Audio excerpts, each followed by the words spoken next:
Bahujan Samaj party Tirupati zonal సమావేశం తిరుపతి పట్టణంలో నిర్వహించబడతా ఉంది. ఈ సందర్భంగా Bahujan Samaj party Tirupati zonal committee నుండి ఒకటే డిమాండ్ చేస్తూ ఉన్నాం ప్రభుత్వాన్ని. ఆంధ్రప్రదేశ్ రాష్ట్రంలో దళిత క్రైస్తవులకి ఎస్సీ హోదా కల్పించాలని ప్రధానంగా బహుజన్ సమాజ్ పార్టీ డిమాండ్ చేస్తూ ఉంది.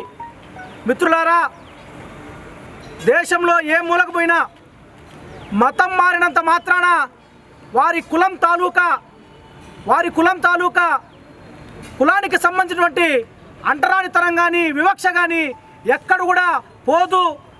ఆ పోని నేపథ్యంలోనే దళిత క్రైస్తవులు దళిత క్రైస్తవులకు ఎస్సీ హోదా కల్పించాలనేది ఒక న్యాయమైనటువంటి డిమాండు.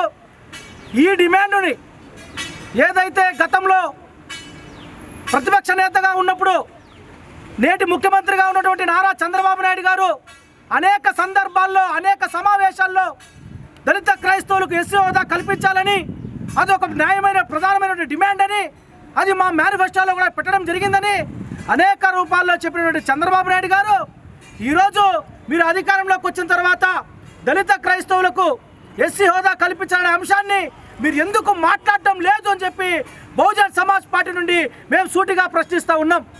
అదేవిధంగా ప్రతిపక్ష నేత జగన్మోహన్ రెడ్డి గారు ఈరోజు దళిత క్రైస్తవులకు ఎస్సీ హోదా కల్పించాలని చెప్పి ఆయన ఒక సపరేట్ టీం అంతా కూడా ఢిల్లీకి పంపించి ఆయన మాట్లాడించడం జరిగింది.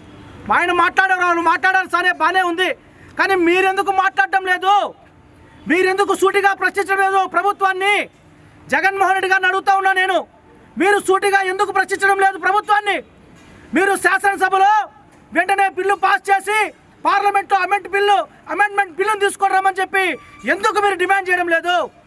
ఈరోజు ఈ రెండు రాజకీయ పార్టీలు కూడా, దీనికి నేను ఉదాహరణతో చెప్తా. చంద్రబాబు అనేటువంటి వ్యక్తి ప్రత్యక్షంగా రఘురామకృష్ణరాజు అనేటువంటి ఒక కుల అహంకారి మత అహంకారి పైన ఆయన అడ్డం పెట్టుకుని ఆకువిడిలో దళిత క్రైస్తవుల పైన రాష్ట్రంలో ఉన్న దళితుల పైన అనేక రూపాల్లో ఆయన స్టేట్మెంట్లు ఇప్పిస్తూ వాళ్ళని ఇబ్బంది పడేటువంటి మాటలు మాట్లాడుతూ అనేక రూపాల్లో వాళ్ళని ఇబ్బంది పెడతా ఉంటే రఘురామకృష్ణరాజుని ఏమాత్రం కంట్రోల్ చేయకుండా వెనక్కుండి నడిపించేటువంటి వ్యక్తి ముఖ్యమంత్రి నారా చంద్రబాబు నాయుడు. అదేవిధంగా జగన్మోహన్ రెడ్డి, ఒక్కసారైనా నేను అడుగుతా ఉన్నా ప్రతిపక్ష నాయకుడిని, ఈరోజు రఘురామకృష్ణరాజు అనేటువంటి వ్యక్తి మతం కులం ఆయన కడుపులో నింపుకొని రాష్ట్రంలో ఉన్నటువంటి దళిత క్రైస్తవుల పట్ల ఆయన విషం చిమ్మడానికి ప్రధాన కారణం నువ్వే జగన్మోహన్ రెడ్డి నేను చెప్తా ఉన్నా. నీ మూలంగానే ఇవన్నీ కూడా జరుగుతూ ఉన్నాయి. కానీ ఒక్క రోజైనా ఒక్క పూటైనా నువ్వు అమరావతి గురించి మాట్లాడేవే కానీ ఒక్కసారైనా ఆకువీడులో దళితులు 57 మందిని సభ్యులకు పంపిస్తే మారు మాట మాట్లాడేటువంటి ప్రతిపక్ష నాయకుడు ఈ జగన్మోహన్ రెడ్డి.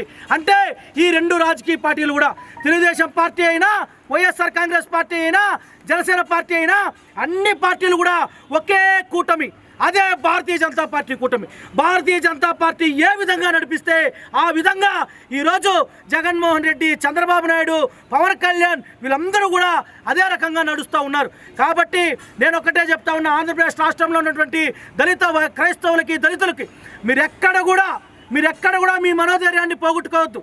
ఆకుబీడిలో ఏ విధంగా అయితే రఘురామకృష్ణరాజుకు సవాల్ చేస్తూ రఘురామకృష్ణరాజు ఖబర్దార్, నువ్వు చేసే పని తప్పు, దాన్ని మేము ఎదుర్కొంటామని చెప్పి బహుజన్ సమాజ్ పార్టీ ఏ విధంగా అయితే సవాల్ విసిరి మేము 3వ తారీఖున చలో ఆకువీడు అని చెప్పి మేము వేలాది మంది రాష్ట్ర వ్యాప్తంగా పోలీసులు నిర్బంధం ఉన్న కేసులు పెట్టినా కూడా నిర్బంధించినా కూడా 3000 మంది రాష్ట్ర వ్యాప్తంగా కేసులు పెట్టించుకొని 300 మంది సైనికులం ఆకువీడికి వచ్చాం, రఘురామకృష్ణరాజు ఎదుర్కొన్నాం. నేను ఈరోజు చెప్తా ఉన్నా, బహుజన్ సమాజ్ పార్టీ నుండి ఈ పాలక ప్రతిపక్ష పార్టీలు, ఈ చంద్రబాబు, జగన్మోహన్ రెడ్డి, పవన్ కళ్యాణ్ వీరంతా కూడా మీరు ఎన్ని రకాలుగా దళిత క్రైస్తవులను మీరు అణిచివేయాలని చూసినా, ప్రత్యక్ష పరోక్షంగా మీరు ఇబ్బందులు పెట్టాలని గురి చేసినా కూడా బహుజన్ సమాజ్ పార్టీ ఈ రాష్ట్రంలో ఉన్న దళిత క్రైస్తవులు వాళ్ళ హక్కుల పట్ల ఖచ్చితంగా నిష్పక్షపాతంగా పోరాటం చేస్తుంది. మేము సిద్ధంగా ఉన్నాం. నేను చెప్తా ఉన్నా, ఆంధ్రప్రదేశ్ రాష్ట్ర వ్యాప్తంగా 3 రోజుల క్రితమైనటువంటి మా యాత్ర విశాఖపట్నం అమలాపురం, నేడు తిరుపతి, అదేవిధంగా విజయవాడ, ఈరోజు తిరుపతి, రేపు అనంతపురంలో 5 జోన్లలో దళిత క్రైస్తవులకు ఎస్సీ హోదా కల్పించాలని రాష్ట్రంలో ఉన్నటువంటి ఈ రఘురామకృష్ణరాజు ఏ విధంగా అయితే దళితుల పట్ల, దళిత క్రైస్తవుల పట్ల చేస్తున్నటువంటి ఆ దుర్మార్గపు చర్యలంతా కూడా ఖండిస్తూ మేము బహుజన సమాజ్ పార్టీ పూర్తి స్థాయిలో అండగా ఉంటాం. అదేవిధంగా ఈ రాబోయే వారం రోజుల్లో బహుజన సమాజ్ పార్టీ రాష్ట్ర కమిటీ అంతా కూడా వెళ్ళి మేము కేజీ బాలకృష్ణ కమిటీని కూడా కలుస్తూ ఉన్నాం. ఎట్టి పరిస్థితుల్లో దళిత క్రైస్తవులకు ఎస్సీ హోదా కల్పించాలి. దళితులు, మైనార్టీలు, ఎస్టీలు, బీసీలు యొక్క వాళ్ళ హక్కులను, వాళ్ళ యొక్క రైట్స్ను మనం కాపాడడానికి బహుజన సమాజ్ పార్టీ ఎల్లప్పుడూ ముందుంటుందని చెప్పి తెలియజేస్తున్నాను. జై భీమ్, జై భారత్, జై బీఎస్పీ.